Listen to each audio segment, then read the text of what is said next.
Assalamualaikum warahmatullahi wabarakatuh. Selamat siang. Perkenalkan saya Rahmanila Jokar Astian. Di sini saya akan memandu jalannya presentasi dari kelompok kami. Di sini kami akan menjelaskan yaitu yang pertama identifikasi masalah, yang kedua teori HL-Bloom, yang ketiga 6M 2T plus 1I, yang keempat pendekatan sistem, yang kelima Fishbone, yang keenam intervensi, yang ketujuh kebijakan, yang kedelapan analisis SWOT, yang kesembilan policy brief. Baiklah, untuk materi akan dijelaskan oleh Milano Febrian. Kepada Milano kami persilakan. Yang pertama adalah identifikasi masalah. Penyakit kwashiorkor merupakan bentuk gizi buruk berat akibat kekurangan protein jangka panjang, meskipun asupan energi relatif cukup dengan termasuk secara akuta malnutrition ataupun SAM, yang dimana ditandai dengan defisiensi protein ataupun mikronutrien, serta edema pada wajah, tangan, kaki, dan perut, sehingga anak tampak gemuk dan mengalami nutrisi berat. Kemudian, di Indonesia sendiri, prevalensi dari gizi buruk pada balita usia 0 sampai 59 bulan itu masih tergolong ke kategori menjadi permasalahan dengan rata-rata nasional sekitar 3,9%, dengan Provinsi Nusa Tenggara Timur termasuk tinggi yaitu 7,30 berdasarkan sumber Badan Pusat Statistik. Kemudian di Kota Kupang sendiri prevalensi gizi buruk meningkat dari 2,17% ataupun 353 kasus pada tahun 2019 menjadi 7,9% ataupun 1069 kasus pada tahun 2020, dengan kasus tertinggi berada di Kelurahan Oesapa. Laporan Puskesmas Oesapa di tahun 2021 sampai tahun 2022 menunjukkan gizi buruk pada balita yang dipengaruhi oleh kondisi lingkungan pesisir yang kurang sehat, kemudian keterbatasan sanitasi dan air bersih, serta faktor sosial ekonomi seperti pendapatan keluarga yang kurang ataupun rendah, kemudian tidak stabil. Selain itu, rendahnya pengetahuan ibu terkait gizi dan pada pola asuh pemberian makan pada anak tentunya menjadi hal yang penting pada tingginya kasus prevalensi penyakit kwashiorkor di Kelurahan Oesapa. Selanjutnya, teori HL-Bloom apabila dikaitkan dengan prevalensi penyakit kwashiorkor di Nusa Tenggara Timur. Yang pertama itu adalah dari faktor lingkungan, yaitu pendapatan keluarga rendah, sehingga dapat membatasi pemenuhan protein dan meningkatkan risiko kwashiorkor.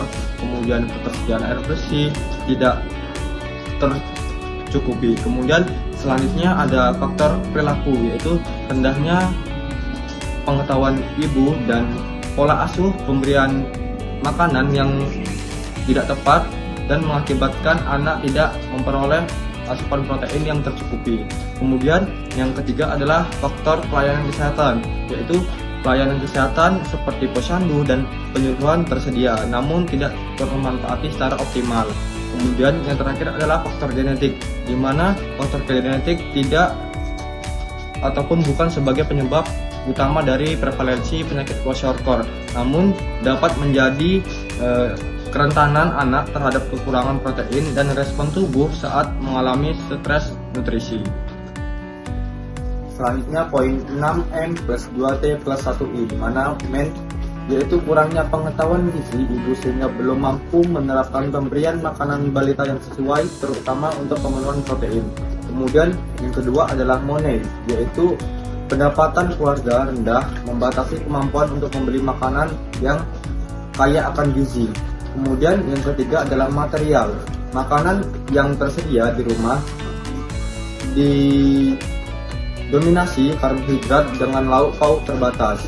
Kemudian yang keempat adalah metode, yaitu pola asuh pemberian makanan yang tidak sesuai kebutuhan usia balita, baik kebutuhan yang sifatnya segi frekuensi, porsi, maupun dari variasi makanan. Kemudian yang kelima adalah mesin, yaitu sarana pemantauan seperti posyandu dan KMS tersedia, namun belum dimanfaatkan secara optimal.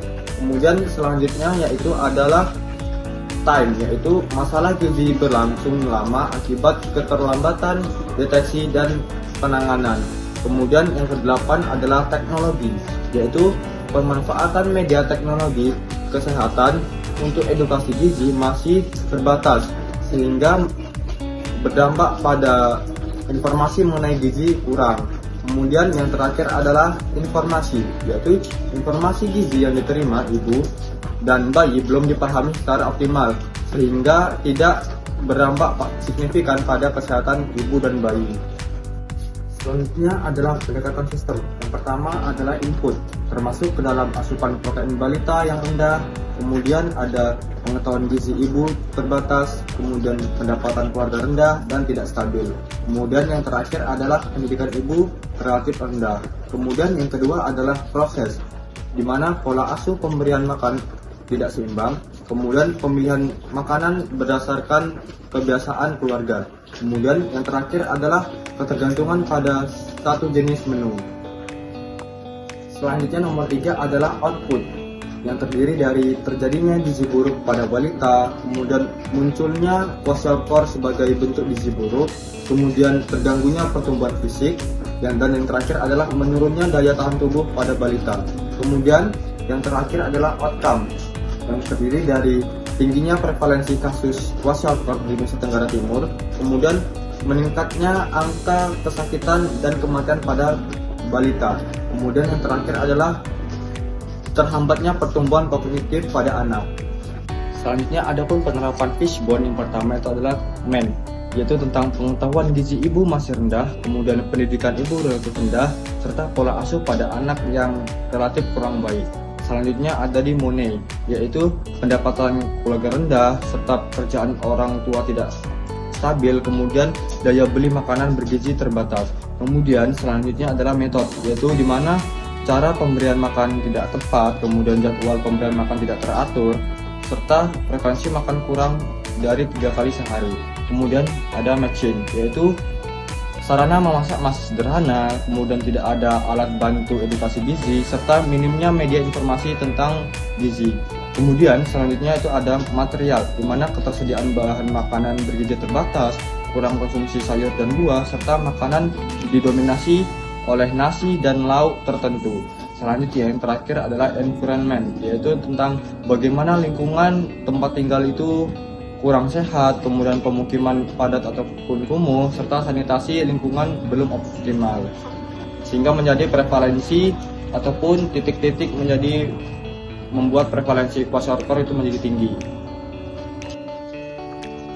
Adapun intervensi yang dapat ditawarkan untuk prevalensi penyakit kwashiorkor, yang pertama itu adalah edukasi gizi berbasis keluarga. Kemudian yang kedua ada perbaikan praktik dan pemberian makan pada balita. Kemudian yang ketiga adalah pendampingan dan mentoring pada balita beresiko. Kemudian yang keempat adalah pemberdayaan ekonomi dan ketahanan pangan keluarga. Kemudian yang kelima ataupun yang terakhir adalah dengan cara penguatan sistem pendukung. Selanjutnya ada pun intervensi kebijakan yang dapat dilakukan oleh pemerintah Nusa Tenggara Timur, lebih tepatnya di Kelurahan Oesapa. Yang pertama itu adalah dengan cara memberikan kebijakan penguatan pola asuh pemberian makan pada balita. Kemudian yang kedua adalah kebijakan pemanfaatan pangan lokal yang tinggi protein. Kemudian yang ketiga adalah dengan cara kebijakan deteksi dini dan pendampingan balita beresiko. Kemudian yang keempat adalah dengan cara kebijakan lingkungan-lingkungan pendukung gizi balita. Kemudian kebijakan yang terakhir adalah dengan cara kebijakan penguatan edukasi dan informasi gizi. Kebijakan dengan analisis SWOT. Yang pertama itu adalah dengan cara identifikasi SWOT. Yang pertama itu strength ataupun kekuatan, dengan cara adanya komitmen pemerintah daerah Kota Kupang dalam penanggulangan gizi buruk dan stunting. Kemudian yang kedua, tersedianya fasilitas pelayanan kesehatan seperti puskesmas, OSAPA, posyandu, dan tenaga gizi. Kemudian yang ketiga, keberadaan kader posyandu yang aktif dalam pemantauan pertumbuhan balita. Kemudian yang kedua, opportunities ataupun peluang. Yang pertama, dengan cara dukungan kebijakan nasional dan daerah terkait, percepatan penurunan gizi buruk. Kemudian yang kedua, potensi pemanfaatan pangan lokal seperti ikan laut hasil pesisir sebagai sumber protein. Kemudian yang ketiga, dengan peluang kolaborasi lintas sektor seperti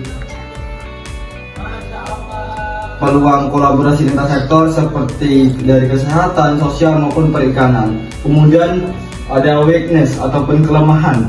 Pertama, pengetahuan gizi ibu masih rendah, khususnya terkait pemantauan protein pada balita. Kemudian yang kedua, pola asuh dan pola pemberian makan protein pada balita belum sesuai prinsip gizi seimbang. Kemudian yang ketiga, pemanfaatan posyandu dan penyuluhan gizi belum terlaksana secara optimal. Kemudian threats ataupun ancaman. Yang pertama itu pendapatan keluarga yang rendah dan tidak stabil, terutama pada keluarga nelayan. Kemudian yang kedua, kerawanan pangan rumah tangga yang mempengaruhi ketersediaan protein hewani. Kemudian yang ketiga, adanya infeksi berulang pada balita seperti diare dan ispa yang memperburuk status gizi dan lingkungan pemukiman masyarakat yang padat akan penduduk. Kemudian selanjutnya ada matriks strategi SWOT. Yang pertama itu adalah strategi SO, Strength Opportunity, yaitu dengan cara mengoptimalkan layanan puskesmas dan posyandu dalam pencegahan dan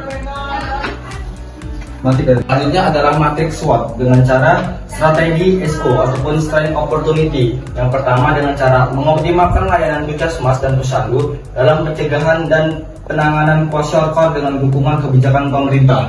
Kemudian yang kedua, dengan cara memanfaatkan pangan lokal sumber protein seperti ikan laut melalui edukasi gizi keluarga. Kemudian yang ketiga, dengan cara mengintegrasikan data PPDBM dengan program bantuan pangan agar intervensi lebih tepat sasaran. Kemudian strategi WO ataupun Weakness Opportunity. Yang pertama dengan cara meningkatkan edukasi gizi ibu dan keluarga melalui posyandu.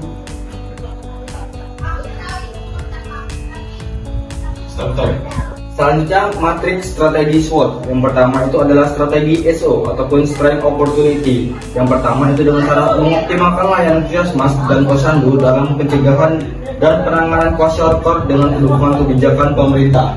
Kemudian yang kedua dengan cara memanfaatkan pangan lokal sumber protein seperti ikan laut melalui edukasi gizi keluarga. Kemudian strategi WO ataupun Weakness Opportunity. Yang pertama itu dengan cara meningkatkan edukasi gizi ibu dan keluarga melalui posyandu dan program berbasis masyarakat. Kemudian yang kedua dengan cara mengoptimalkan pemanfaatan bantuan sosial untuk mendukung pemenuhan protein balita. Kemudian selanjutnya strategi ST ataupun Strength Treat, yaitu dengan cara memperkuat pemantauan tumbuh kembang balita untuk mencegah dampak kemiskinan terhadap kwashiorkor. Kemudian yang kedua, meningkatkan peran kader dan tenaga gizi dalam pencegahan infeksi dan promosi PHBS. Selanjutnya, strategi WT ataupun Weakness Treat, yaitu dengan cara memperbaiki sistem deteksi dini kwashiorkor di tingkat pelayanan. Selanjutnya yang kedua itu ada meningkatkan koordinasi lintas sektor untuk mengurangi dampak kemiskinan dan kerentanan pangan. Kemudian yang ketiga dengan cara menguatkan edukasi yang berkelanjutan terkait pola makan balita dan pencegahan infeksi. Kemudian selanjutnya adalah pengendalian gizi buruk kwashiorkor pada balita dengan cara strategi SWOT, kemudian program kebijakan utama, indikator output, dan indikator outcome ataupun jangka menengah dan panjang. Dengan yang pertama itu adalah SO ataupun Strength Opportunity, dengan program kebijakan utama itu dengan cara peningkatan edukasi gizi ibu balita dengan cara protein hewani dan nabati, kemudian optimalisasi program MPASI berbasis pangan lokal dan penguatan posyandu aktif. Kemudian indikator outputnya itu jangka pendeknya dengan jumlah ibu yang mendapat edukasi gizi meningkat, kemudian cakupan perkembangan balita meningkat, dan balita dengan risiko gizi buruk terdeteksi. Kemudian indikator outcome-nya untuk jangka menengah dan jangka panjangnya itu dengan peningkatan status gizi balita, penurunan kasus kwashiorkor, dan penurunan angka gizi buruk. Selanjutnya itu SO ataupun Strength Opportunity dengan program ataupun kebijakan utamanya dengan cara penguatan pelayanan gizi ibu dan balita melalui posyandu dan puskesmas dengan indikator outputnya ataupun jangka pendek, yaitu jumlah ibu mendapat edukasi gizi meningkat, kemudian cakupan perkembangan balita meningkat, balita risiko gizi buruk terdeteksi. Kemudian indikator outcome-nya ataupun menengah dan jangka panjangnya yaitu perbaikan status gizi balita. Kemudian ada penurunan kasus kwashiorkor dan penurunan prevalensi gizi buruk.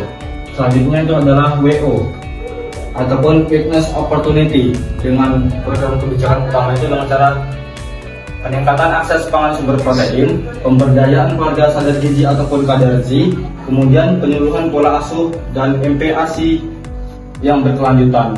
Kemudian indikator outputnya yaitu jumlah keluarga sadar gizi meningkat, akses pangan bergizi meningkat, kemudian indikator outcome-nya itu dengan cara perubahan perilaku konsumsi balita serta peningkatan asupan protein dan balita.